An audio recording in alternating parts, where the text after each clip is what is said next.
Gusto ko lang klaruhin sa inyo lahat. Bakit namin ginawa ni Pangulong Duterte yung war on drugs? Ginawa namin yun hindi para kami yumaman, kundi ginawa namin yun para maisalba ang kinabukasan ng mga kabataan sa illegal na droga.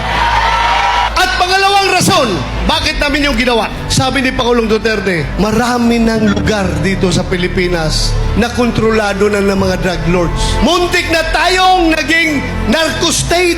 Sila na ang nagdedesisyon kung sino ang pwede maging gobernador, maging congressman, maging mayor sa kanilang lugar. Kaya sabi ni President Duterte, Bato, isang bisis lang ako maging presidente. At ikaw rin, isang bisis ka lang rin maging chief PNP. Si Lord ang may kagustuhan nito dahil meron tayong misyon dito sa mundo.